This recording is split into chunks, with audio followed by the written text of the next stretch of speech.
2022년 1월 29일 큐티 말씀입니다. 창세기 15장 1절로 21절입니다. 이후에 여호와의 말씀이 환상 중에 아브람에게 임하여 이르시되 아브람아 두려워하지 말라. 나는 내 방패요 너의 지극히 큰 상급이니라. 아브람이 이르되 주 여호와여 무엇을 내게 주시려 하나이까? 나는 자식이 없사오니 나의 상속자는 이 다메섹 사람 엘리에셀이니이다. 아브람이 또 이르되 주께서 내게 씨를 주지 아니하셨으니 내 집에서 길린 자가 내 상속자가 될 것이니이다. 여호와의 말씀이 그에게 임하여 이르시되 그 사람이 내 상속자가 아니라 내 몸에서 날 자가 내 상속자가 되리라 하시고 그를 이끌고 밖으로 나가 이르시되 하늘을 우러러 뭇별을 셀 수 있나 보라. 또 그에게 이르시되 내 자손이 이와 같으리라. 아브람이 여호와를 믿으니 여호와께서 이를 그의 의로 여기시고 또 그에게 이르시되 나는 이 땅을 네게 주어 소유를 삼게 하려고 너를 갈대아인의 우르에서 이끌어낸 여호와니라. 그가 이르되 주 여호와여 내가 이 땅을 소유로 받을 것을 무엇으로 알리이까? 여호와께서 그에게 이르시되 나를 위하여 3년 된 암소와 3년 된 암염소와 3년 된 순양과 산비둘기와 집비둘기 새끼를 가져올지니라. 아브람이 그 모든 것을 가져다가 그 중간을 쪼개고 그 쪼갠 것을 마주 대하여 놓고 그 새는 쪼개지 아니하였으며 솔개가 그 사처 위에 내릴 때에는 아브람이 쫓았더라. 해질 때에 아브람에게 깊은 잠이 임하고 큰 흑암과 두려움이 그에게 임하였더니 여호와께서 아브람에게 이르시되 너는 반드시 알라. 내 자손이 이방에서 객이 되어 그들을 섬기겠고 그들은 400년 동안 내 자손을 괴롭히리니 그들이 섬기는 나라를 내가 징벌할지며 그 후에 내 자손이 큰 재물을 이끌고 나오리라.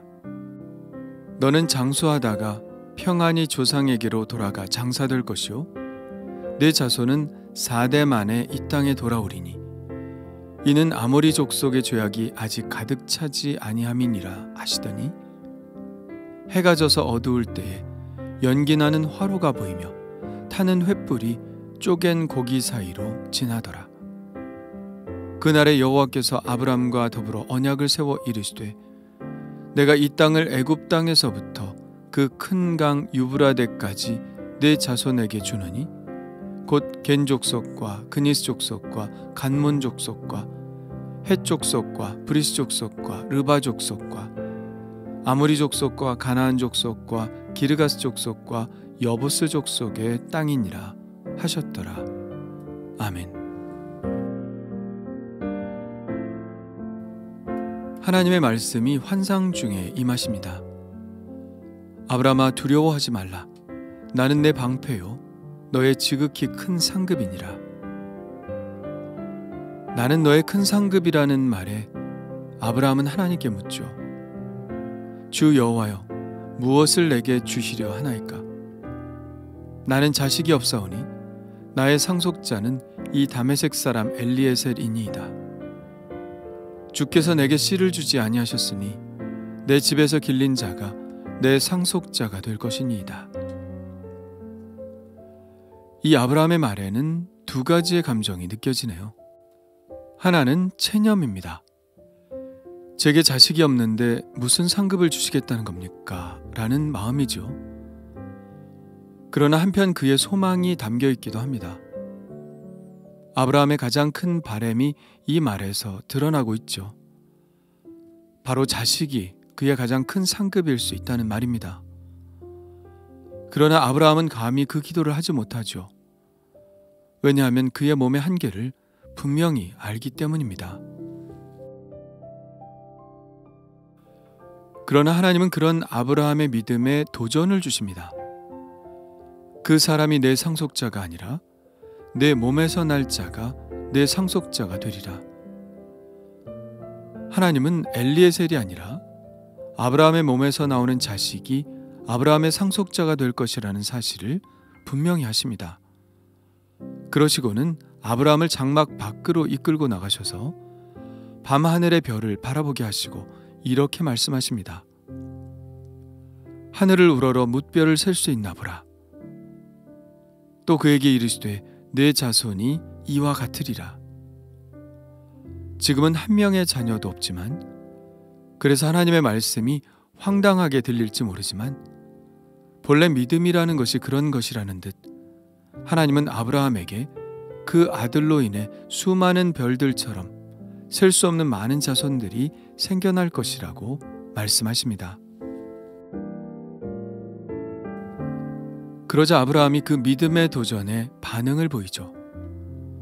아브라함이 여호와를 믿으니 여호와께서 이를 그의 의로 여기시고. 이 구절은 매우 짧지만 매우 중요한 구절입니다. 구약 성경 중에서 가장 중요한 말씀이라 해도 과언이 아닐 것입니다. 이 말씀은 이 질문에 대한 대답이죠. 아브라함이 하나님으로부터 의롭다 여기심을 받은 것은 무엇 때문인가? 무엇 때문일까요? 바로 그의 믿음 때문이죠. 하나님께 대한 믿음 때문에 아브라함은 하나님 앞에서 의롭다 여기심을 받았습니다. 이것이 왜 중요하냐면 신약 시대의 가장 중요한 구원의 요건인 믿음으로 얻는 구원을 이 말씀이 보증해 주고 있기 때문이죠. 초대교회가 태동할 당시 사람이 어떻게 하면 구원을 받는가, 구원의 조건은 무엇인가에 관한 지난한 논쟁이 있었죠. 유대인들은 말할 것도 없이 율법을 잘 지켜야 구원을 얻는다고 생각했습니다. 할례를 받고 하나님의 백성이 되어 하나님의 말씀인 토라를 공부하고 지켜야 구원을 얻는다고 생각했죠. 그러나 바로 여기서 좌절이 생기게 되죠. 아무리 율법을 잘 지키려고 해도 점점 더 깨달아지게 되는 것은 사람이 율법을 완전하게 지킨다는 것은 불가능하다는 사실입니다. 모든 사람이 죄를 범하였음에 하나님의 영광에 이르지 못하더니, 양심을 따라 살려고 하는 이방인들도 율법을 따라 살려고 하는 유대인들도 그들이 공통적으로 느끼는 사실은 하나님 앞에 갈 만한 의로움을 아무도 지니지 못했다는 것입니다. 그래서 사도 바울은 사람의 의로는 구원을 받을 수 없고 오직 하나님의 의로만 구원을 받을 수 있다는 말씀을 하죠. 곧 예수 그리스도를 믿음으로 말미암아 모든 믿는 자에게 미치는 하나님의 의인이 차별이 없느니라. 모든 사람이 죄를 범하였음에 하나님의 영광에 이르지 못하더니 그리스도 예수 안에 있는 속량으로 말미암아 하나님의 은혜로 값없이 의롭다 하심을 얻은 자 되었느니라. 사람의 의가 아니라 하나님의 의로 구원을 받을 수 있다는 것이죠. 그렇다면 하나님의 의는 무엇일까요? 바로 예수 그리스도 안에 있는 속량입니다. 예수 그리스도께서 속전을 다 치르셨으므로 우리는 어떤 값도 치르지 않고 의롭다 하심을 얻게 된다는 것. 이것이 바로 하나님의 의이고, 우리가 의롭게 되는 것은 이 하나님의 약속을 믿고 받아들이는 것에 있다는 것이죠. 바로 믿음으로 의롭다 여김을 받는 것입니다. 이 믿음으로 얻는 의에 대해서 유대인들은 어떻게 그럴 수 있느냐고 말하겠지만, 바울의 이야기하는 것은 이러한 구원의 방법은 전혀 새로운 것이 아니라는 사실입니다. 너희가 그렇게 숭앙하는 아브라함이 의롭다 여김을 받은 방식도 바로 그것이라고요. 오늘 말씀이 그것을 증명합니다. 아브라함이 여호와를 믿으니 여호와께서 이를 그의 의로 여기시고. 아브라함이 의롭다 여김을 받은 것은 율법이 있기 이전의 일입니다. 율법이 생긴 것은 아브라함의 사후 수백 년이 지난 다음 모세에 의해서죠. 만일 율법으로 의롭다 여김을 받는다면 아브라함은 의롭게 될 가능성이 전혀 없는 사람입니다. 그렇습니다. 아브라함이 하나님 앞에서 의롭게 된 것은 율법을 지켜서가 아니라 하나님의 약속을 철석같이 믿어서이기 때문이죠. 이렇게 믿음으로 의롭다함을 얻은 아브라함의 방식은 우리 그리스도인들에게 이어지고 있습니다. 사도 바울은 이렇게 말하고 있죠. 아브라함이나 그 후손에게 세상의 상속자가 되리라고 하신 언약은 율법으로 말미암은 것이 아니요 오직 믿음의 의로 말미암은 것이니라. 그러므로 상속자가 되는 것은 그것이 은혜에 속하기 위하여 믿음으로 되나니 이는 그 약속을 그 모든 후손에게 굳게 하려 하심이라. 율법에 속한 자에게 뿐만 아니라 아브라함의 믿음에 속한 자에게도 그러하니 아브라함은 우리 모든 사람의 조상이라. 왜 아브라함을 믿음의 조상이라고 하는지 그 의미가 분명하게 드러나고 있죠. 그가 믿음으로 의롭다 여기심을 받은 최초의 사람이기 때문에 예수 그리스도를 믿음으로 의롭다 여김을 받은 우리도 같은 믿음을 소유한 사람이기 때문에 그를 우리의 믿음의 조상이라고 부르는 것이죠. 그런데 도대체 믿음이 뭐길래 하나님은 아브라함의 믿음을 의로 여기신 걸까요? 믿음은 단지 입으로만 믿는다고 말하는 것이 아닙니다. 믿음은 신뢰이고 이 신뢰는 신뢰하는 자에 대한 따름을 포함하는 것입니다. 하나님이 원하시는 것은 우리 자신의 의로움이 아니죠. 하나님의 말씀을 믿고 그 말씀에 전적으로 순종하겠다는 마음을 원하는 것입니다. 그러므로 믿음은 순종의 결단을 포함하는 것입니다. 하나님은 이 믿음의 결단을 보시는 것이죠. 이것이 있을 때 비로소 하나님과의 관계가 시작되는 것입니다. 무슨 관계든 신뢰가 기초가 되죠. 부부가 결혼할 때 서약을 하는 것은 엄밀히 말하면 서로를 신뢰하고 신뢰를 주겠다는 서약이지 사랑하겠다는 서약이 아닙니다. 설사 사랑이 좀 식더라도 그런 요인이 발생되더라도 이 약속을 굳게 지켜나가겠다는 서약인 것이죠. 이 믿음이 확인이 되어야 비로소 우리는 새로운 관계 안으로 들어가는 것입니다. 믿지 못하는 사람과 함께 할 수는 없는 것이니까요. 하나님과의 관계도 마찬가지죠. 하나님을 신뢰하지 않으면 우리는 이 관계 속으로 들어갈 수 없습니다. 아브라함은 하나님을 믿겠다고 결단했고 하나님은 그것을 아브라함의 의로 여기셨습니다. 하나님 편에서 볼 때는 그것으로 충분한 것이죠. 그러면 하나님은 우리를 의의 길로 인도하실 수 있으니까요. 아브라함이 하나님을 믿겠다고 선언하자 하나님은 그에게 약속하십니다. 나는 이 땅을 내게 주어 소유를 삼게 하려고 너를 갈대아인의 우르에서 이끌어낸 여호와니라. 이 가나안 땅을 주시겠다는 약속입니다. 그러자 아브라함은 하나님의 확증을 요구하죠. 계약 관계로 말하면 도장을 찍어달라는 것입니다. 주 여호와여, 내가 이 땅을 소유로 받을 것을 무엇으로 알리이까? 그래서 하나님과 아브라함 간의 계약 행위가 시작되죠. 하나님은 아브라함에게 3년 된 암소와 3년 된 암염소와 3년 된 순양과 산비둘기와 집비둘기 새끼를 가져오라고 하십니다. 아브라함은 그것을 가져다가 그 중간을 쪼개고 그 쪼갠 것을 마주대하여 놓죠. 그 상태에서 하나님은 환상 중에 아브라함에게 하나님의 약속이 실현되는 과정을 조금 더 구체적으로 말씀하십니다. 내 자손이 이방에서 객이 되어 그들을 섬기겠고 그들은 400년 동안 내 자손을 괴롭히리니 그들이 섬기는 나라를 내가 징벌할지며 그 후에 내 자손이 큰 재물을 이끌고 나오리라. 너는 장수하다가 평안히 조상에게로 돌아가 장사될 것이요 내 자손은 4대 만에 이 땅으로 돌아오리니 이는 아모리 족속의 죄악이 아직 가득 차지 아니함이니라. 이 하나님의 말씀에 대해서는 우리가 아브라함보다 더 잘 알고 있죠. 애굽의 400년 종살이를 이야기하는 것입니다.